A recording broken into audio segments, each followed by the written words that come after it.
Okay, we're recording now. Got it. Good afternoon, everyone. This is our lecture 29, excuse me, in high dimensional probability and applications to data science.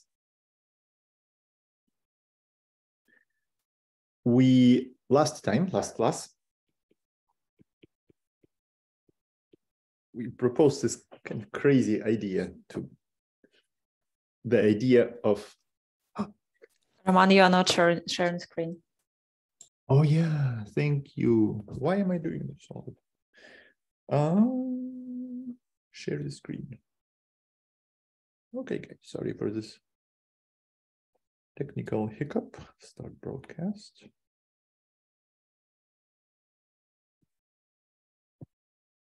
Perfect. Better now, right? Okay.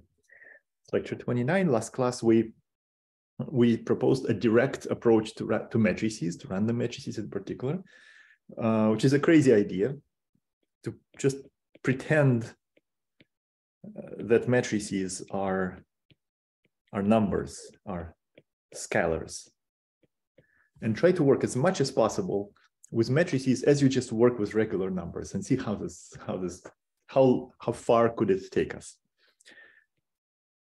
Here's a kind of a side-to-side comparison. Scalars and matrices, what you can do with scalars, and the corresponding thing, what you can do with matrices. Well, first of all, scalars will now correspond to matrices, D by D. Symmetric matrices.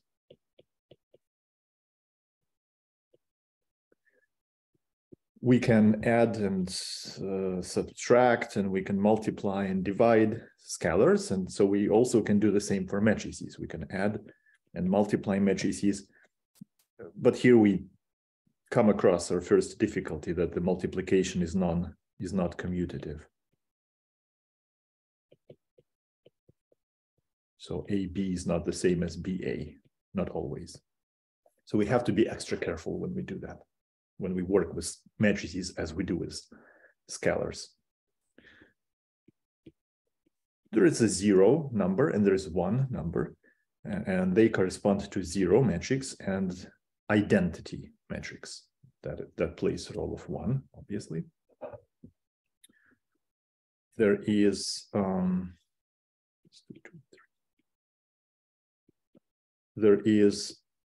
a way to measure the size of numbers, which is absolute value. And the corresponding notion for matrices would be the operator norm. Could be Frobenius norm too, but let's work with operator norm.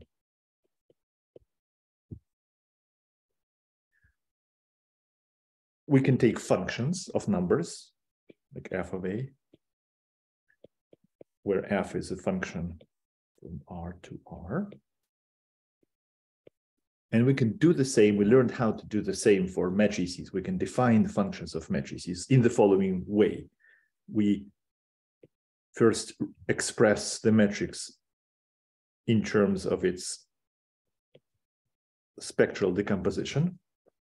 So lambda i's are the eigenvalues and ui's are the eigenvectors. And since A is a symmetric matrix, this decomposition exists. And then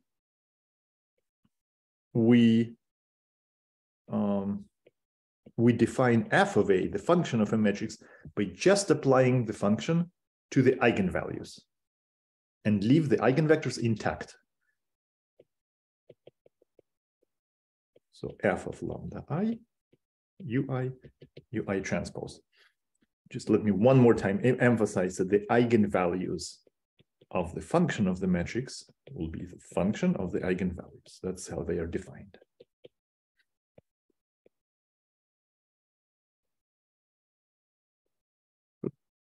The eigenvectors are the same.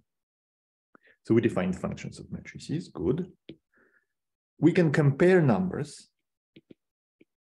There is an order, the natural order on the on the real numbers. And the corresponding order on matrices is called Lohner order. First, we declare we describe what matrices are non-negative. And we use this kind of curved inequality sign to do that. A matrix is non-negative if A is positive semi-definite. That's definition of non-negative matrix for us. And then as soon as we have the notion of non-negativity, we can compare any two matrices. We just say that, let's say A is less than B in this order, and B is greater than A in this order, if the difference B minus A is non-negative. So this is how you define the order in matrices. So far, so good. Remember that? Yeah, good. Okay. Some simple facts transfer seamlessly from matrices, from scalars to matrices. For example, if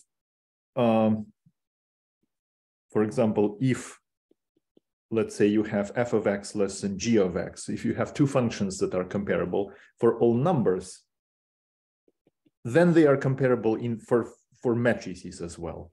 F of x is less than f of g of x for all matrices x. And this is very simple to see. Just imagine what is f of x. What do you do to make f of x? You just manipulate the eigenvalues. Right? The eigenvectors are the same. So you just manipulate the eigenvalues here and here. And well, if you manipulate them this way, then the eigenvalues are comparable. One eigenvalue is less than the other eigenvalue pointwise, and so this expression will tell you that that's true. So this is an easy statement. However, the problem here is that the monotonicity does not carry seamlessly. The monotonicity of f, let's say if f is increasing,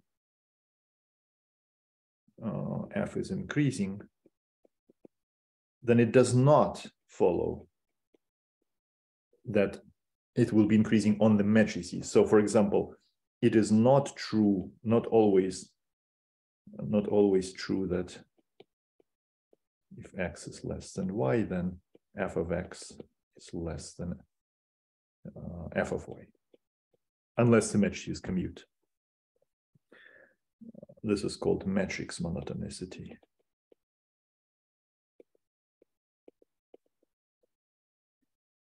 So this is a roadblock, unfortunately. However, there are functions that are matrix monotone too. So for some functions, this implication is good, and for some it's not. For the square function, it's actually not, and this is a homework. And for 1 over x and for log x, miraculously it is. There is a general theory. I discussed that last time, how to decide which matrix is good and which function is good and which is not. So it is true, it's okay for some functions. And we proved this last time. For example, for log x, it is true. It is also true for trace of f of x for any increasing f. We proved that too. So you have to be a little bit careful here around this monotonicity thing. The point of doing all this mental exercise, going from scalars to matrices, is to gain a direct approach to random matrices. Because in this scheme, in this correspondence, random variables would then correspond to random matrices.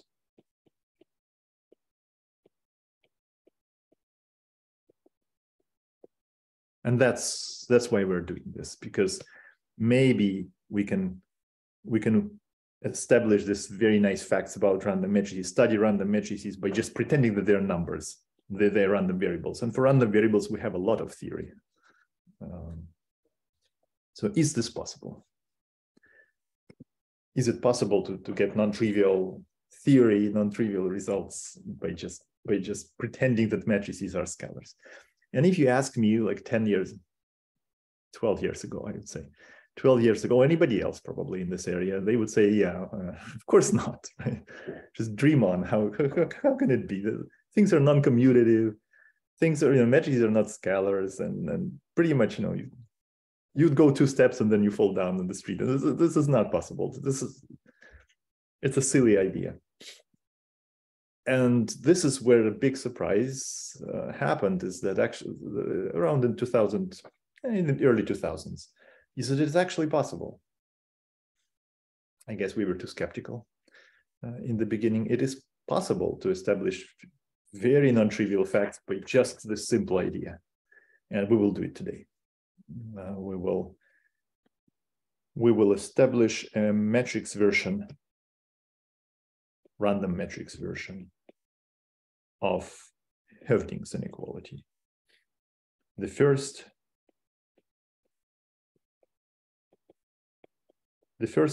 concentration inequality for sums of independent random matrices that we studied, and the simplest one. So let's remind Hoeffding's inequality, and then we'll try to metricize it, try to replace scalars by matrices. It's going to be fun.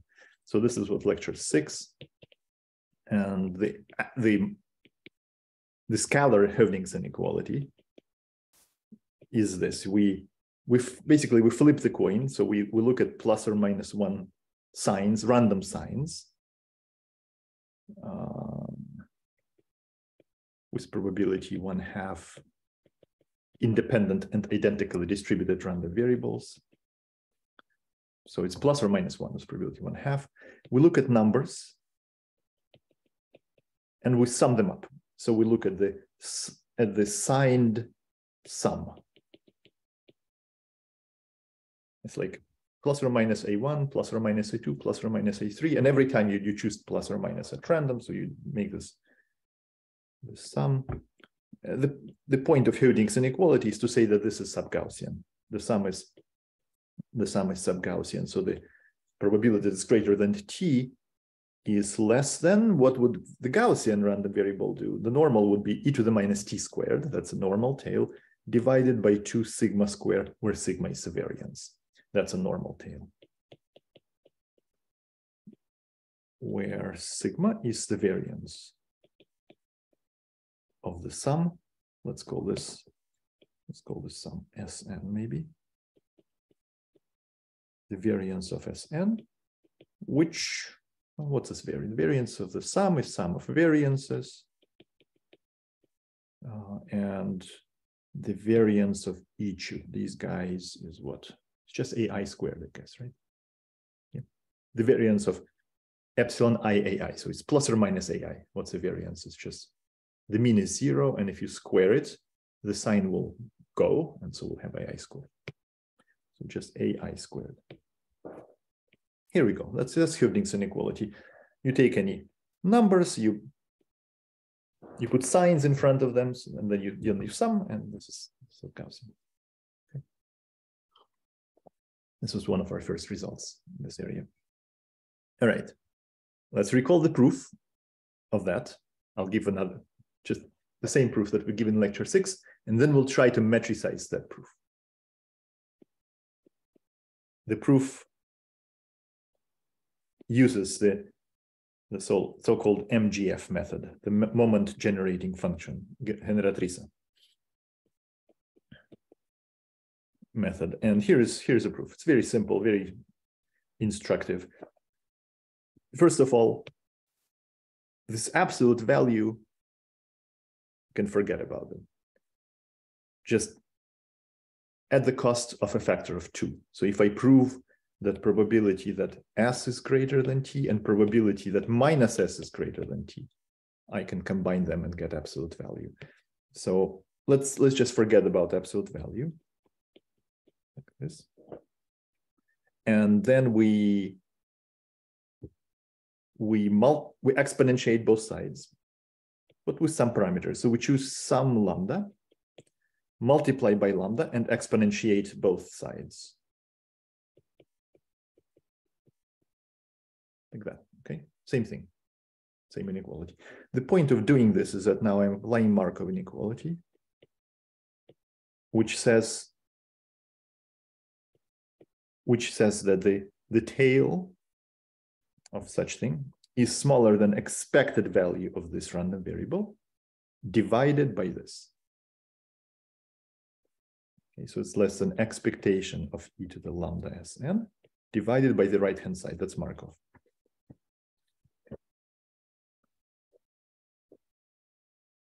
Good. Okay. So what's this? Expected value of e to the lambda Sn. Well, Sn is a sum, so it breaks. Exponentiating the sum is the same as multiplying the terms. So we multiply these terms. They are e to the lambda epsilon I ai. Correct? I did nothing. I just broke the sum into terms. And that's it. Okay, perfect. The point is that I can now swap expectation with the product because the terms are independent. So it's product e to the lambda expected e to the lambda epsilon I ai. It's called the generating function of each term. That's great because we now reduced the complexity of the problem to just dealing with one random variable at a time. Just take expectation of one simple random variable, and that's much simpler than dealing with the sum. Okay, what's this? Let's look at this. Expected value. So what is a random variable? It's right here. It's epsilon I. So it either takes value plus or minus with probability 1/2. So with probability 1/2, this random variable takes this value. And with probability 1/2, it takes this value. Agreed? That's how you take expected value. Okay. Now we use the simple fact that, I'm not sure if you remember this, but this is a simple fact, that this is less than e to the x squared over 2 for all x.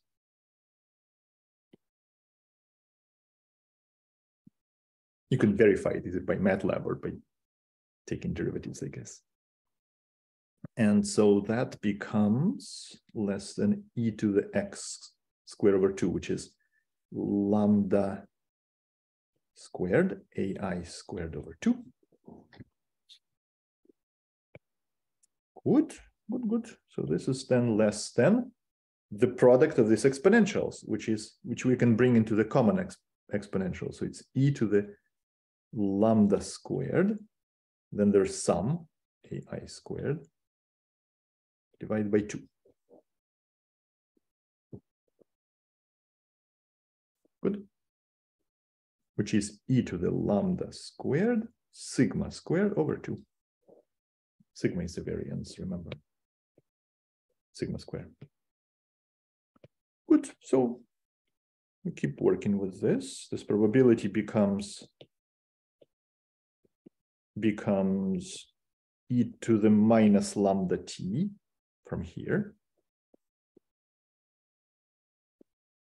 Okay, I'll do it this way. Sigma squared over 2 divided by e to the lambda t. So I bring this into the common factor, minus lambda t plus lambda squared, sigma squared over 2. I just substitute it all back, and that's it. So now what do we do? Anybody remembers what's the last step of this proof?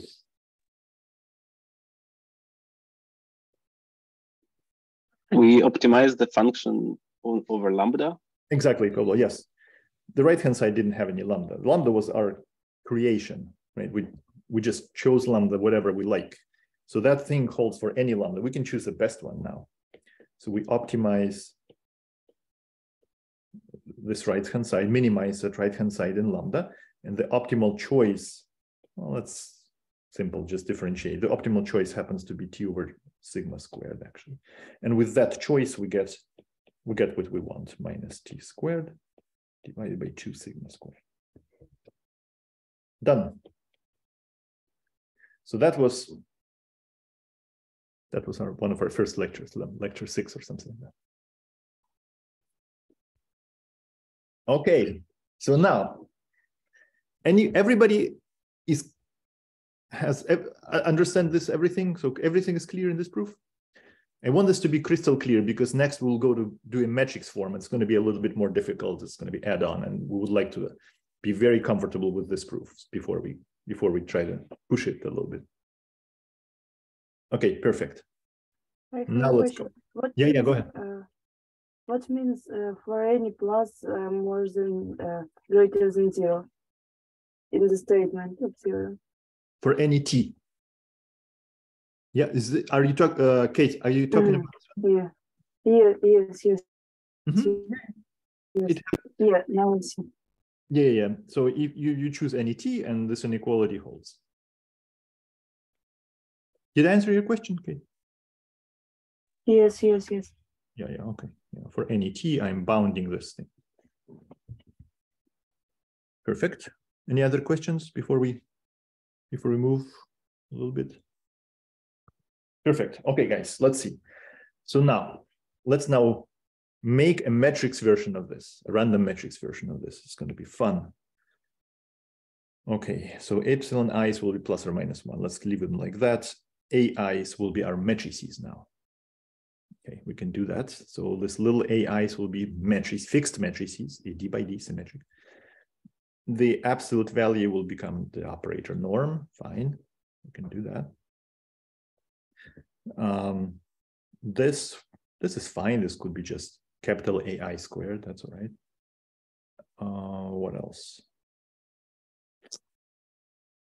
What else? The proof. Let's try to see if that will work. If everything will work here. But isn't capital AI squared is going to be a matrix? Oh yeah, you're right, Pablo. Yeah. So we'll take maybe a norm of that then, just to make it a number. Yeah. Okay. So at least we can dream about this statement, and it looks like we could produce a non-trivial statement. Not saying that it's true, but at least we can imagine the statement about matrices here. Okay. Now let's imagine the proof. We can exponentiate matrix. So Sn will be as a sum, and maybe this will be the norm again, or something like this. We can exponentiate matrices. That's fine. And this greater than or equal to sign will be like this. Then will be the Lohner order, maybe. Any inequalities that we use, maybe this simple inequality, will hold for matrices in the Lohner order. And that's because, let me go one page up. That's because any inequality for scalars automatically generalizes for matrices. If it involves one matrix, it automatically generalizes. So that's no problem. This inequality will have its matrix form. And okay, now I'm going to ask you a difficult question. Do you see any like big problem, big elephant in this room? There is one actually. It can be that simple, but it's hard to see actually. So I'm not sure if you can see.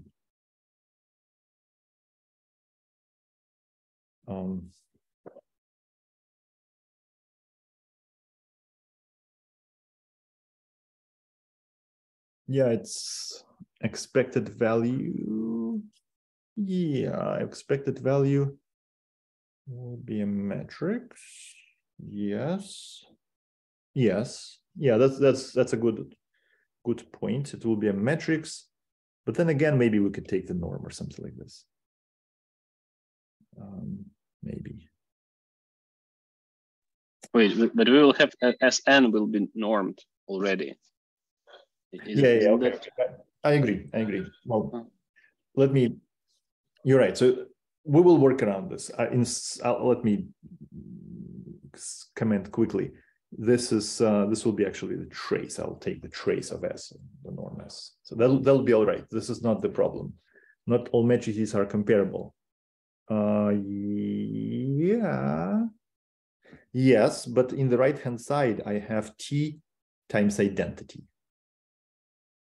So for matrices, I'll put identity here, and not everything is comparable with it, and you're right. Well, but maybe this is true still, I don't know. But there is one extremely large problem. And that, where we exponentiate our matrix, maybe this, because the infinite sum or something like this. Yeah. It has something to do with exponentiation. Yeah, this is not true. The exponential of the sum is not equal to the product of exponentials. In fact, it is not true that e to the a plus b equals e to the a times e to the b. So for scalars, it is true, but for matrices, it's actually not true, unless they commute. By the way, if matrices commute, then everything generalizes. Everything is so simple, you just work. But if not commute, that is not true, actually. So that's a big no-go. And you can produce matrices, take two matrices, random matrices, you will see it's not true.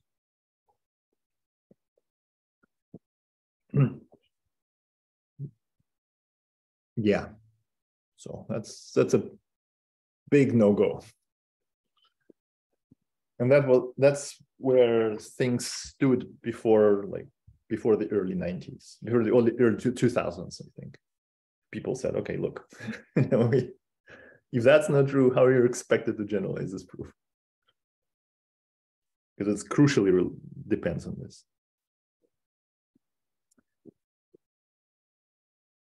Okay. See the problem? Yeah. Okay, so now how to overcome this? In the early 2000s, 2008, 2010, people started to realize that there are inequalities that are called trace inequalities coming from quantum information theory, from physics and quantum information theory that were sitting there since 1970s, in fact, and nobody noticed them. And these inequalities would offer us not this, of course, but as a proxy for this, a sufficient version of this, a replacement of this that would make the argument work, some weaker form. Okay, so that's the idea. Although this is not true, there will be some tools a little bit weaker that will make the argument work. And these tools, collectively, they are called, collectively they are called trace inequalities. Coming from quantum information, quantum physics. And if you're interested, look at Wikipedia trace inequalities. There are like dozens of them, very non-trivial ones, very cool ones. This one, the one we'll use today, is due to Lieb, Elliott Lieb, a trace inequality, 1973. And here it is. It's a simple one. So let H be a d by d symmetric matrix. Fixed one. And we look at the function f of x, where x is a matrix, f of x. And we look at this function, trace of e to the, then we exponentiate h plus log x. And the trace inequality says that this function is concave. The set of positive semi-definite matrices X.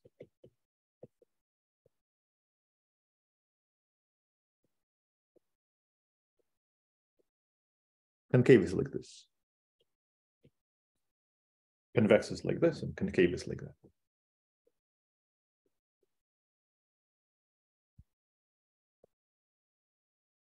This inequality will help us exponentiate things in a proper way.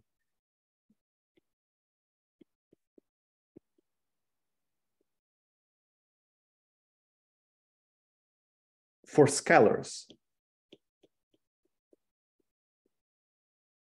which is 1-by-1 matrices, this inequality is trivial. F of x is, so let's imagine everything is numbers.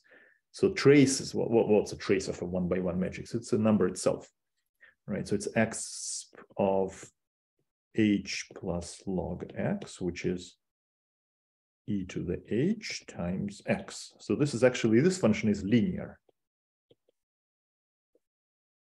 right? So for scalars, everything trivializes. The function is actually linear. And for matrices, it's not linear, and the deep result, it's actually a deep theorem, that the function is concave.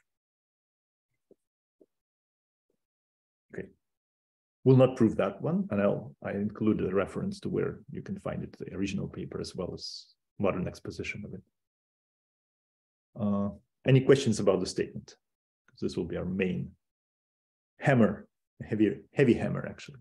So, I have a question. So the set of all positive semi-definite matrices are convex, or how can we compare everything there nicely? Yeah. The set of positive semi-definite matrices is convex. That's not hard to see, right? So convex means that if I take X and Y and they're positive semi-definite, then the entire interval joining them is also positive semi-definite, and the interval is parameterized by something like this: tx plus 1 minus ty. And if X is positive semi-definite and Y is positive semi-definite and t is greater than 0 and 1 minus t is greater than 0, then this is true. So it is, it's a convex set. It's a cone actually. I see something. Yeah, it's a convex cone. I think it's called a spectrohedron. It's a very interesting set in high dimensions, but it's a very, very good question. But any other questions about the Lieb's trace inequality? Good. Good, a beautiful theorem and a very deep one. For scalars, it's trivial. For matrices, it's not trivial. And we will use it. We'll use this hammer. We'll now a little bit, we'll use this hammer to create a tool that works for probability. So what comes to your mind when we say, when there is like concave or convex and then there is probability theory? There is some results that says if a function is convex and expectation. Jensen's inequality. Exactly, yes, Jensen's inequality. So convex and expectations, immediately you should think, oh, Jensen's inequality, this is how they're related. So if X is a random matrix,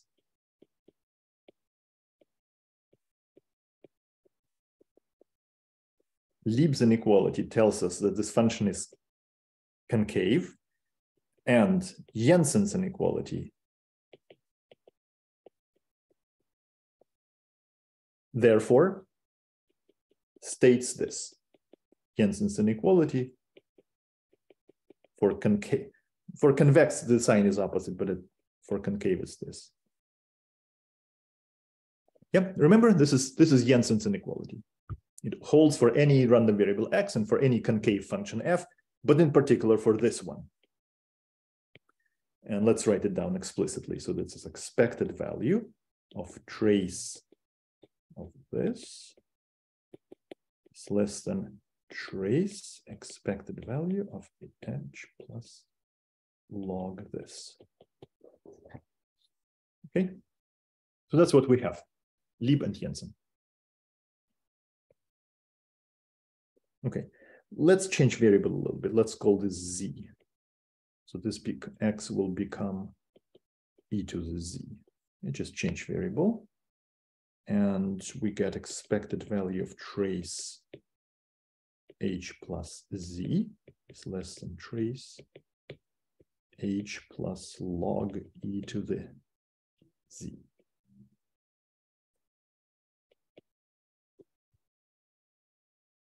Good. I did nothing here. I just manipulated it a little bit. And this holds for any random matrix Z. Okay, so how will we use this hammer? We will apply it to the sum of independent random variables.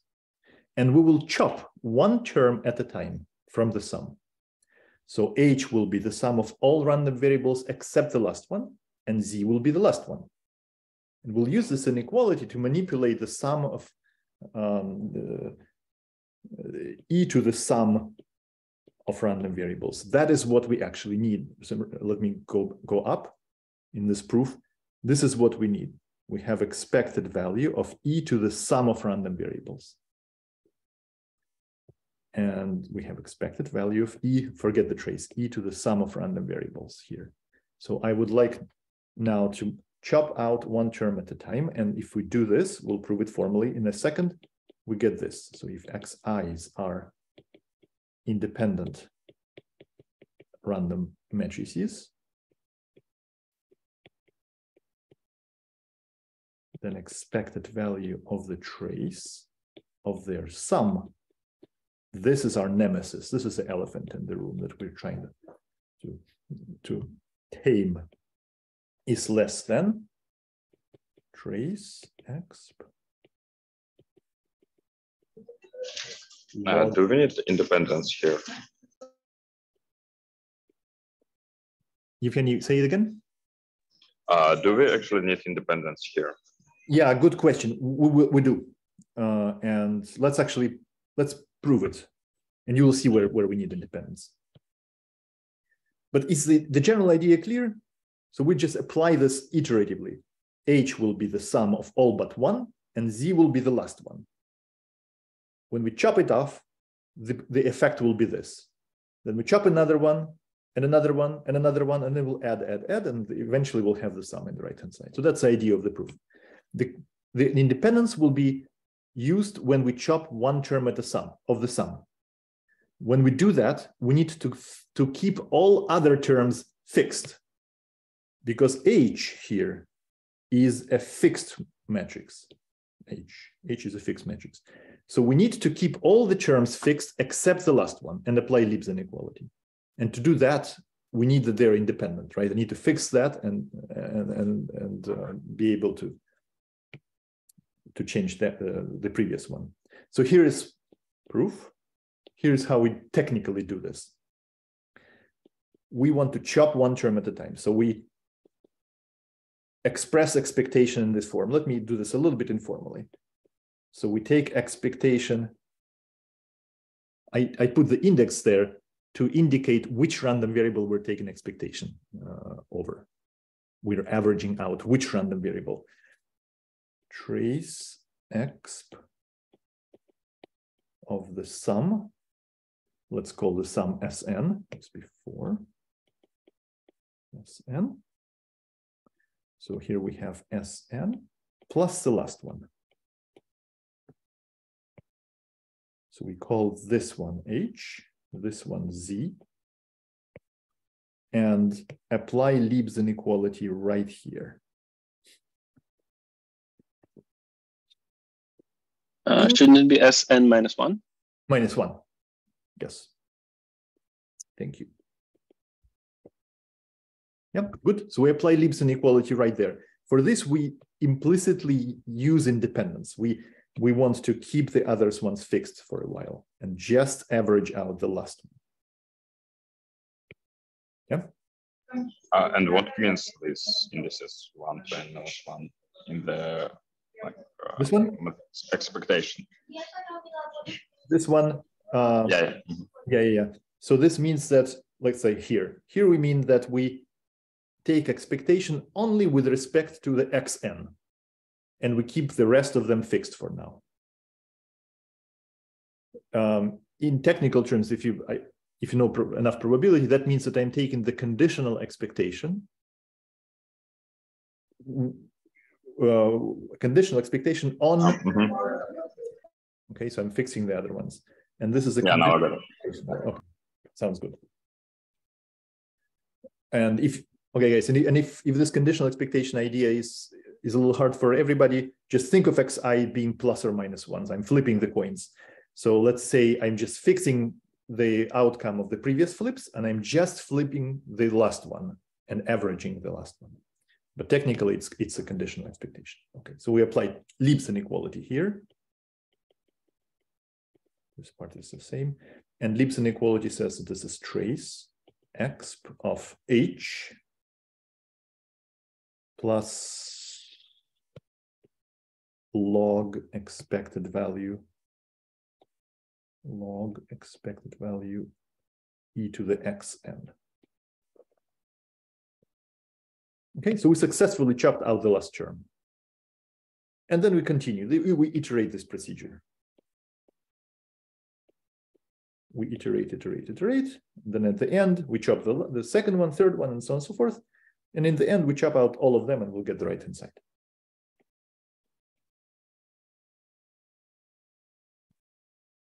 Yeah, good.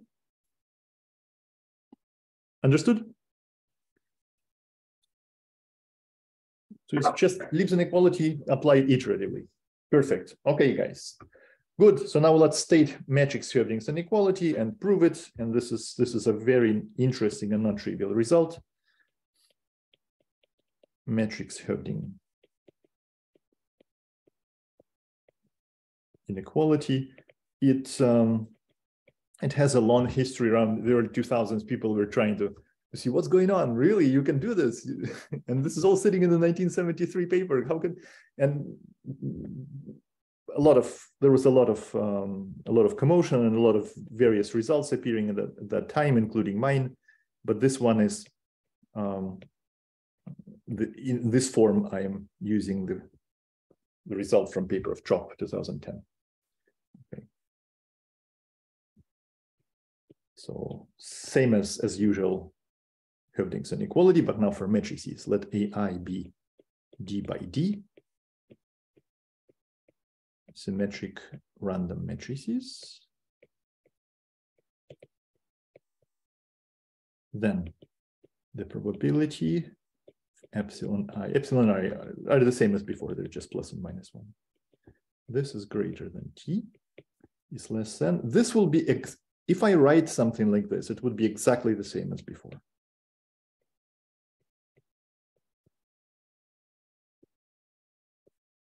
So I need a couple corrections here. Sigma squared, like someone noticed, if I just write this as before, it will be a matrix and it needs to be a number. So I just put an operator norm around this. Now it's a number.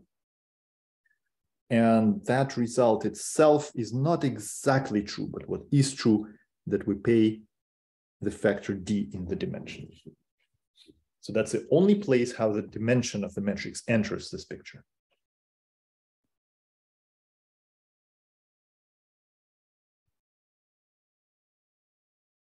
That's the result. Good. Any questions about this result?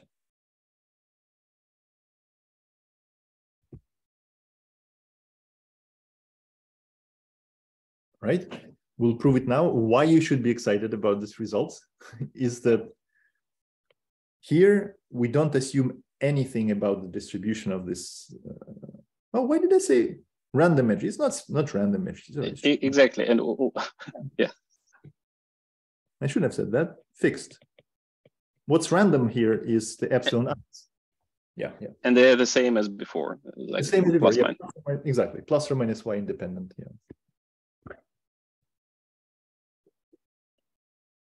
Any other questions? Okay, let's do it. Let's prove it. We will mimic the proof of the usual Hoeffding's inequality, this one. Usual Hoeffding's inequality based on MGF. And when it comes to this problematic step, we will not apply the wrong idea, but instead we will apply the right idea. We'll apply this to exponentiate the sum. Okay, let's do it. All right, the norm. Let's call this sum Sn. What's the norm? The norm is the maximum absolute value of the eigenvalue. This is by definition. That's operator norm, remember? So if we have eigenvalues like this, and maybe this is 0, then the norm will be here.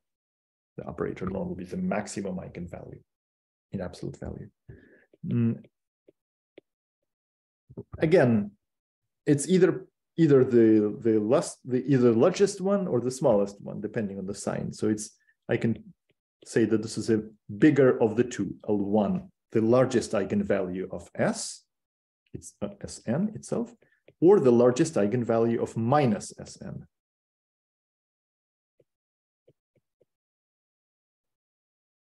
Actually, it should be minus this. Or the largest eigenvalue is minus Sn.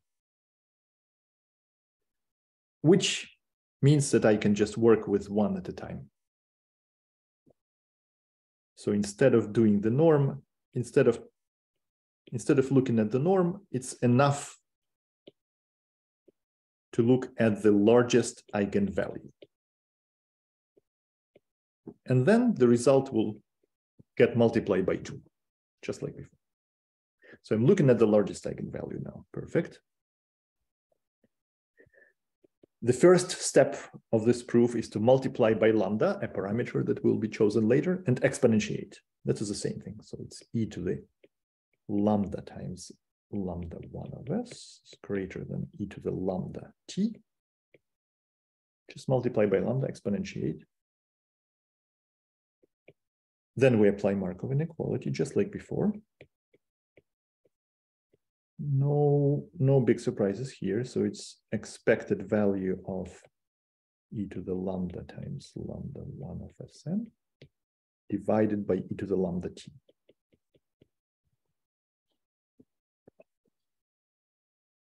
Okay, no big surprises here. Everything as before. Here we have to be a little bit careful. So what is this? We're exponentiating the eigenvalues. Well, that's the same as we take the eigenvalues of the exponential of the matrix, e to the lambda Sn. Agreed? That's how function of eigenvalues are defined. The exponential of a matrix is obtained by exponentiating the eigenvalues of the matrix. So that's why this identity holds by definition. Okay, perfect. So but does it preserve the order? Does it always preserve the order? Yes, if it is not always, right, but exponential is monotone. Yeah. So exponential is monotone. So when you exponentiate eigenvalues, the order will be preserved, and the largest one will remain the same. Yeah, so that's a good point. Yes, thank you. Good. Okay, so what's next? It's really, really hard to work with the largest eigenvalue. It's a maximum. The maximum is not linear. It's hard. So instead, we'll work with the sum. The largest eigenvalue is definitely smaller than the sum of all eigenvalues. And what is the sum of eigenvalues called? Or trace, right? The trace is the sum of diagonal entries of the matrix, but at the same time, it's a sum of eigenvalues.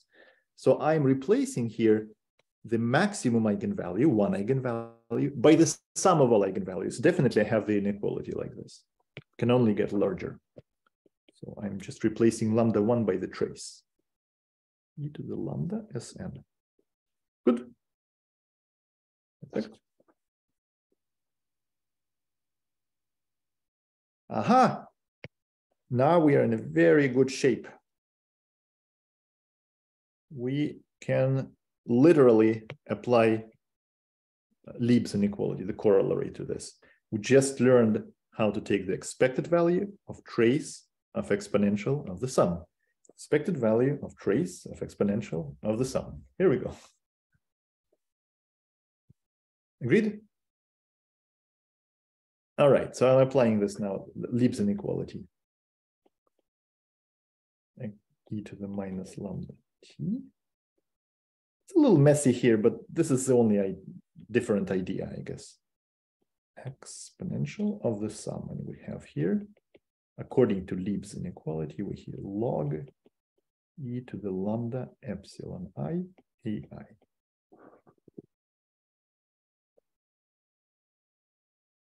Right-hand side, right-hand side.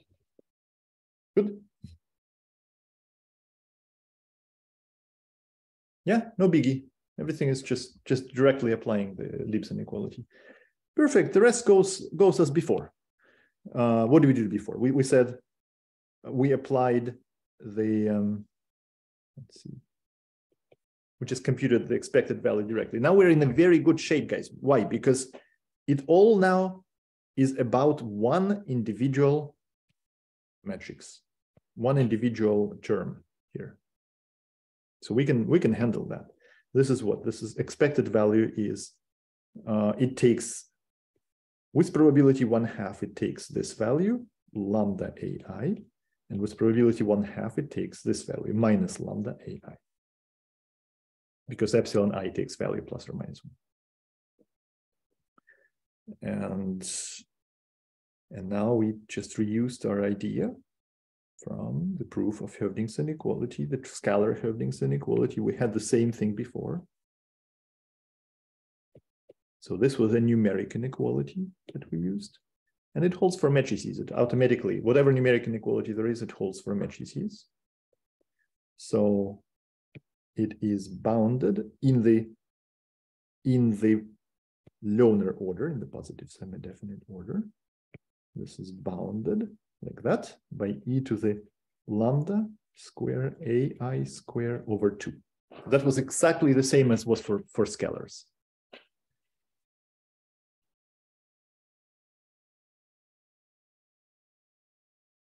Okay, any questions? We're good here?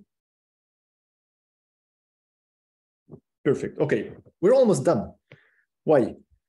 Well, we have this now. This is less than that. Okay, so now let's take the log. The next step is to take the log. Can we do that? Can we say that since we have this inequality that this is less than this, I can take the log and everything is good? Why? Because it's one of those two special functions that we exactly. Yeah, that was our point to do that last time. Yes, because for log is okay. It's not okay for any monotone functions, but log function is matrix monotone. It's okay to take logs. So this was lecture 28, and we can take logs, and I'm taking the log now. Log of epsilon to the lambda ai. I'm looking at this expression now, is less than the log of this, which is, well, lambda square ai square over 2. Yay, we're good. Now we're moving at a very good pace here. So we took log, now we need to take the sum. That's okay. If the matrices are comparable, then their sum is comparable. That's okay. We can sum them up.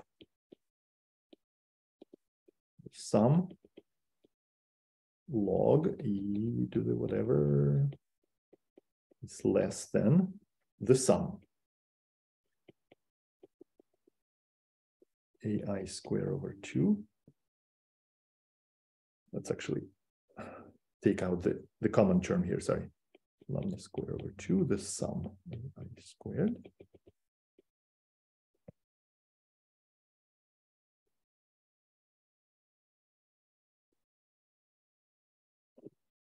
Good, we handled the sum now, perfect. What's the next step? Take the exponential. That's not going to work. Exponential, I don't think it's matrix monotone actually. But what is matrix monotone is a trace of exponential. That's what we also did before, and let me move a little bit back to show you this place. So although not every function is an exponential function is one of them, not every function is matrix monotone, but the trace of any monotone function is. That was from last lecture. So it's okay to do that now. So I'm going back here, and now we're taking the trace of exponential. So trace of e to the that, blah, blah, blah, is less than trace of e of that. So this will be trace of e of lambda square over 2. Let's call this matrix something. Let's call this sum. It's a little large. Let's call this z maybe, times z.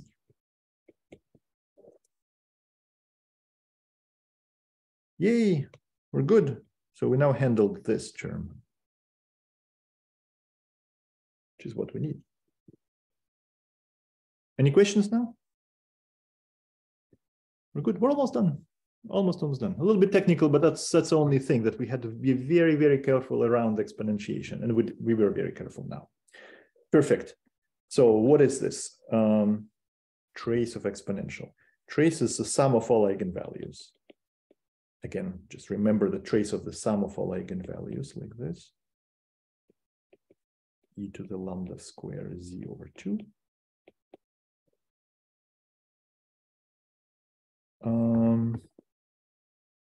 And the eigenvalue of exponential is the same as exponential of the eigenvalue. That's how we define the eigenvalues. exponential. So e to the lambda square over 2 times lambda I of z. Is this step clear? Yeah, that's how we defined a function of z, the function of a matrix, by just taking the function of the eigenvalues. That's what it is.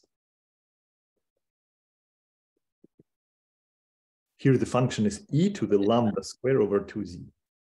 No, something is wrong? No, why did you The put second square. Yeah, exactly. What is this square doing here? Shouldn't be there. Yeah. Perfect. Yeah, okay, lambda I of z. This time we will be very sloppy. We'll just say this is less than the norm. The norm is the largest eigenvalue, so let's just bound it by the operator norm. And the operator norm of this, that's what we called sigma squared. Right here. Yeah, so this is bounded by sigma squared. Perfect. And so what we got is that we have n terms. Why is it n? It's not n terms. There's not n eigenvalue. The matrix is d by d, right? Should be d here. Matrix d by d, d eigenvalues. So there's d terms, and each term is bounded by lambda squared sigma squared over 2. Yeah, that's a number. That's great. That's it. So we bounded all of that horrible expression in the first place by just one number like this. And we just need to multiply it by e to the minus lambda. So our probability, the probability that we're looking for is less than e to the minus lambda t, right here, times this term, which we bounded like that, times d to the lambda squared sigma squared over 2. Yay. This is perfect. So this is leave d outside, move everything in the single exponent. Aha. And we have exactly the same expression as in the Hoeffding's inequality. So now we can optimize a lambda. And the optimal choice, it's a quadratic equation. So the optimal choice is if you take the derivative, is again t over sigma squared. So with that choice, it becomes e to the minus t squared over 2 sigma squared. Done. That was a hard, kind of a difficult proof, but it recycles the old idea, plus it adds this Lieb's inequality, which allows us to manipulate exponentials, a deep inequality. And we are done. Any questions about this proof?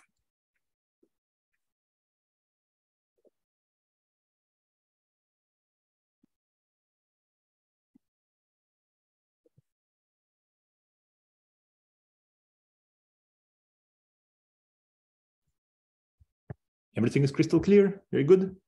You need to understand this 100% because this will be in the homework, for example. And it's the proof itself. It's clear that it is so flexible that we just chose one inequality, Hoeffding's inequality, but we can choose something else and just redo the MGF method for other, like Chernoff and Bernstein, anything.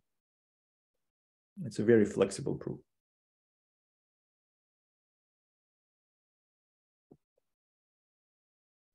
Can I ask a question?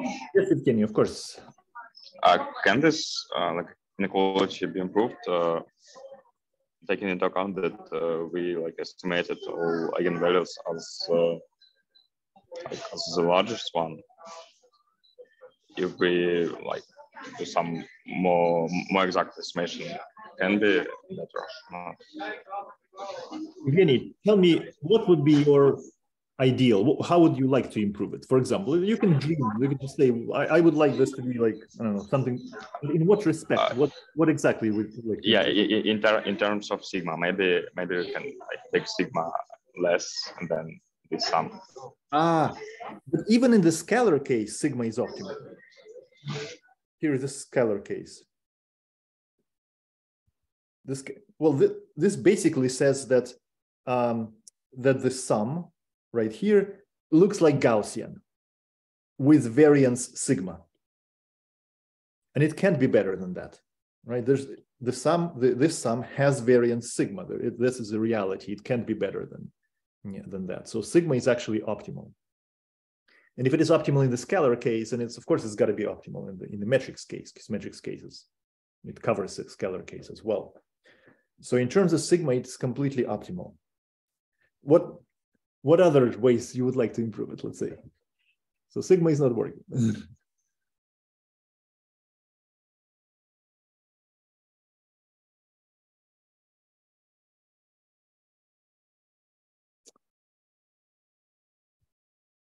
And like the thing that we take sigma as like norm of sum of squares. Yeah, okay. And we could define it in other ways, such that it will be still true for scalars, but will like produce other value for matrices. Oh, yeah. Okay, now I understand what you're saying. Instead of the operator norm, can it be something else? It's a good question. Less than the operator norm. What could it be? The operator norm is not so bad, actually, because then another option would be the Frobenius norm, but Frobenius norm is larger. Frobenius norm is the sum of the square of the eigenvalues, or the trace. The trace is the sum of all eigenvalues. That's large. The operator norm is just the maximum of the eigenvalues. I don't think you can improve that. Oh, can it be the average of eigenvalues instead of taking the maximum? So the operator norm takes the maximum of eigenvalues. Can I instead take the average, the arithmetic mean of the eigenvalues? That will be smaller, for example. That is a good question. I don't know how to answer that. Yeah, try it. We did do a little couple rough estimates here where we lost something. One was when we, and that's maybe where you're asking. One is when we replaced one eigenvalue, lambda 1, by the sum of all eigenvalues, which is trace. That was one step in which we lost. And the other place where we lost something was, again, when we replaced the largest eigenvalue. No, when we replaced the all eigenvalues by the largest, which is the norm. That was the two places where we lost something. But yeah, that's a good question. I don't know. Great question. Any other questions?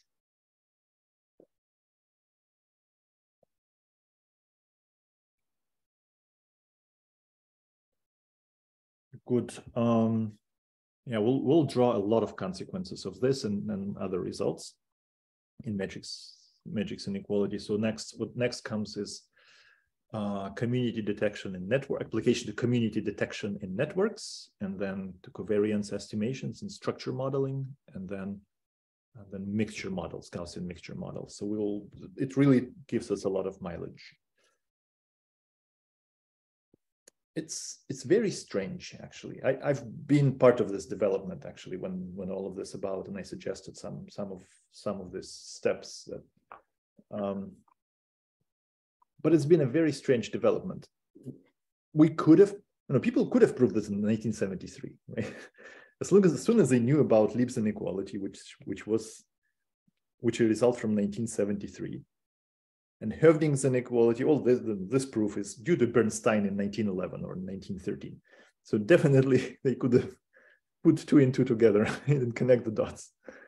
So this could have been, all of this could have been done in 1973. And you can say that people failed to do that for so long. First, well, you can have excuse like, well, Lieb's inequality was hidden in quantum information and mathematical physics, so people didn't know the connection.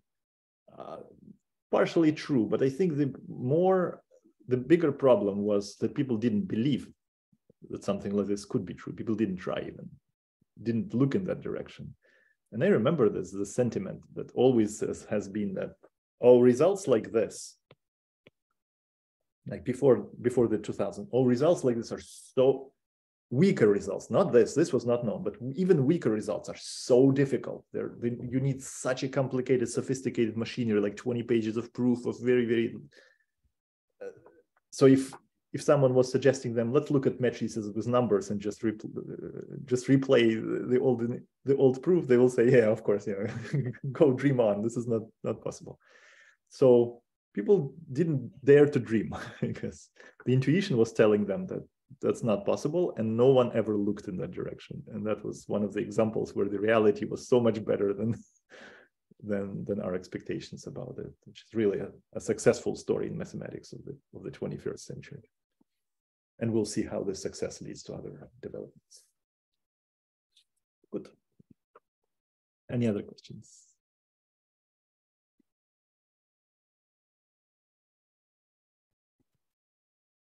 Good. Okay, guys. Let me stop here. Stop recording. Don't